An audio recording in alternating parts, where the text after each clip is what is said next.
I've probably covered the Charger Daytona EV more than anyone on YouTube, with over 30 videos and over 1 million views about Dodge's EV future. You can say that I'm electrodominus when it comes to Stellantis' new EV platform. So a few of you guys have asked me in the background whether the Charger Daytona EV will actually have an internal combustion engine option, because Racer X said in one of his videos that he doesn't see how it's financially feasible to do so. So will the Charger Daytona be powered by a new Hurricane engine, or just be an electric only option? What if I told you that I've already answered all these questions? I've already brought all the receipts, and now I'm gonna give you 3 reasons why the Charger Daytona will have a Hurricane engine option and quite possibly a 6.4 liter Hemi.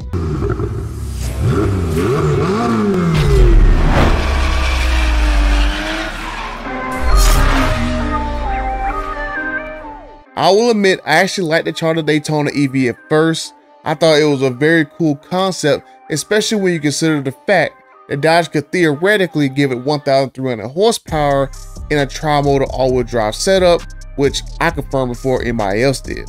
But the more I started to research it, the more the flaws started to show, from you having to buy crystals to unlock software limited horsepower hidden behind a microtransaction paywall, to Stellantis basically telling everyone flat out that they're gonna hide things behind subscription walls because their new software model is to bring in billions of dollars of additional revenue through locks like this. If the past was about increasing margins by moving customers north in hardware and trim levels, our future is about offering customers software-based services.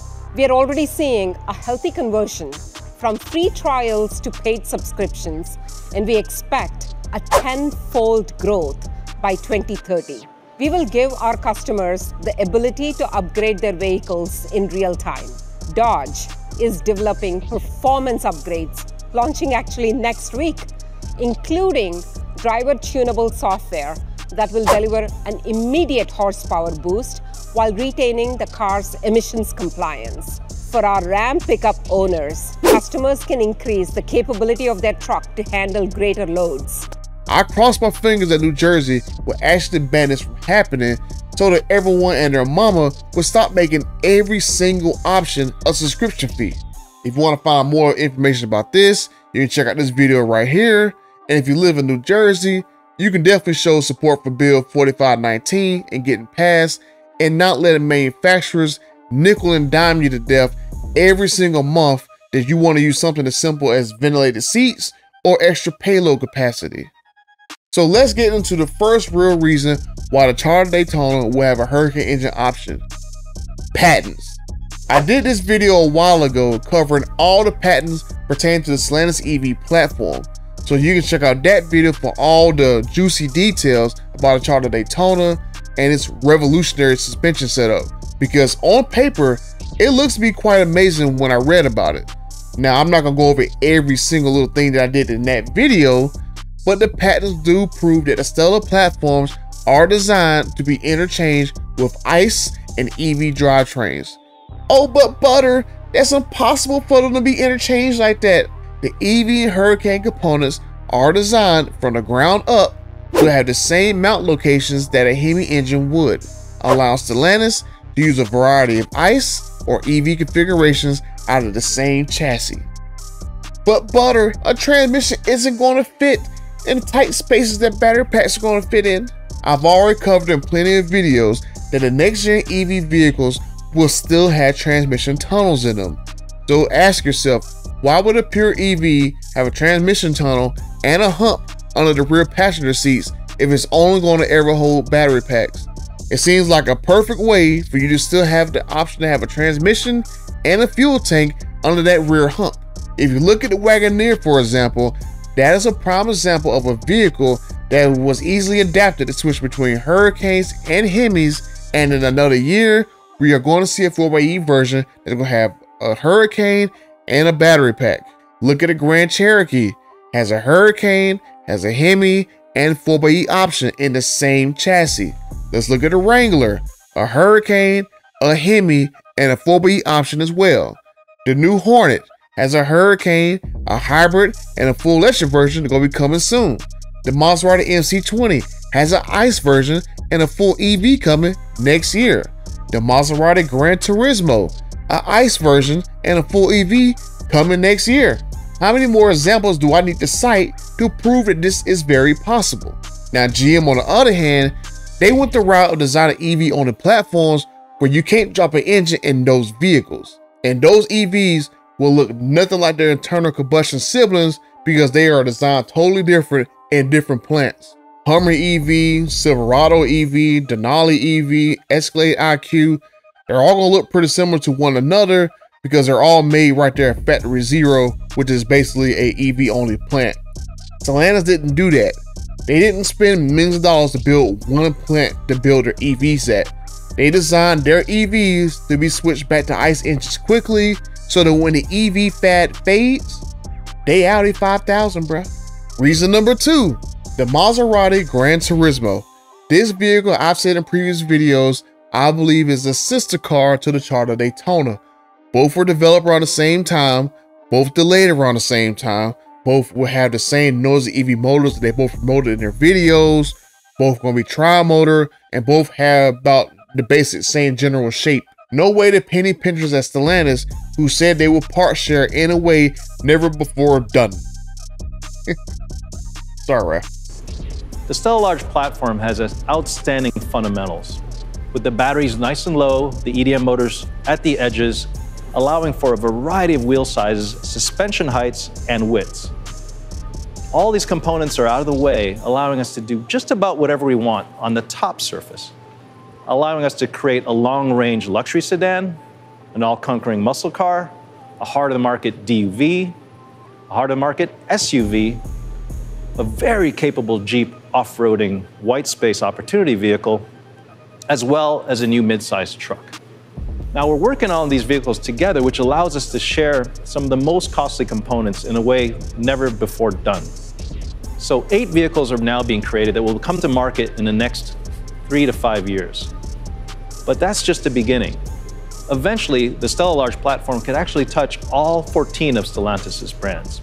So there is no way that Stellantis, who's going to part share in a way that we've never seen before, is not going to build 2 cars that are so similar to one another and they don't have around the same amount of parts. And just like I brought up before with the patents, this car will have multiple ICE options and an electric option. So I don't know how much more proof I gotta show that these platforms are designed to have both electric and ICE drivetrains. Well, let me get into the next reason, and that brings me to reason number 3. Dodge already told us that the Charger Daytona will have an engine option. I covered this in the video as well, that Dodge left the Easter egg right on the screen during Speed Week, right in front of everyone's face. Tim Knissen said that full electric vehicles would wear the Foxhole logo from Dodge. If you notice that the Hornet RT does not have Foxhole logos on it because it is not a full electric vehicle, it is a hybrid. The Charger Daytona has the logo, but if you look on the screen while Tim Knissen is talking, they show a Charger Daytona up there on that big old screen with a next-gen Dodge Romby logo, which is going to be on non-fully electric Dodge vehicles, just like you see on the Hornet GT, and the Hornet RT. And remember that the Charger Daytona, it has a transmission tunnel because it has a chambered exhaust system to play those lovely fake Hemi sounds with a speaker in the pipes. Think of the first time you ever went into a cathedral and heard a pipe organ.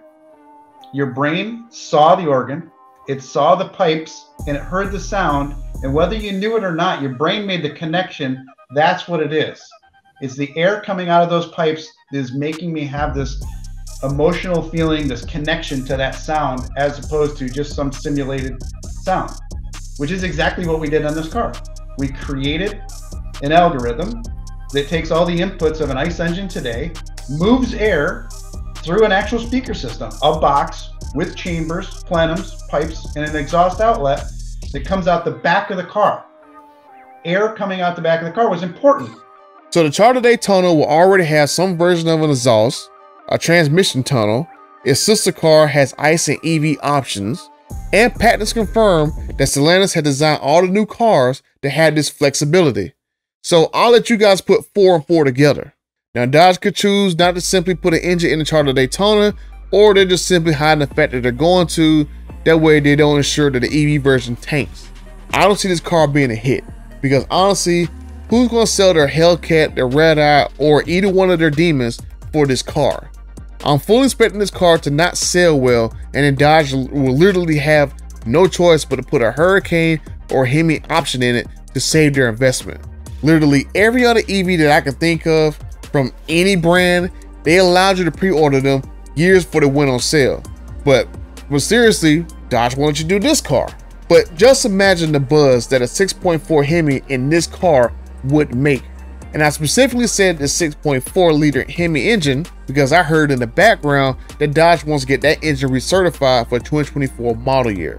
Maybe the 6.4 liter Hemi goes to a next gen Challenger, a next gen Charger, or perhaps the Charger Daytona. Oh butter, there's no way this is gonna fit in the Charger Daytona. The hood swoops down so low. They can do the same thing that they're gonna do on the Ram Rev. Change out the bumper, change out the hood, and bam, a 6.4 liter Hemi engine will fit. The Ram Rev, they're basically gonna change out the bumper, change out the hood, and that's basically the same exact truck as a regular Ram 1500. Word around the campfire is that Ralph Giles, he's actually the person to thank for the ability for these next gen vehicles to swap between these three drivetrains from Hurricanes to Hemis to electric vehicles. And I also heard when we were talking about him that he's actually going to retire after his current contract is up. So I don't know if that's true or not, that's just what I heard. But if it is, Ralph, and you're retiring, we appreciate you, bro. You did a very good job. You made some beautiful cars. Just saying. But let me know what you guys think. Will the Charger Daytona have an engine option, or will it be EV only? I've given you guys all the clues and the receipts.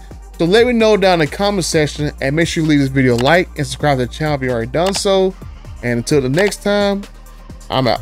This is the Charger Daytona SRT Banshee. And because it's a Dodge BEV, it will be an assault and battery on convention.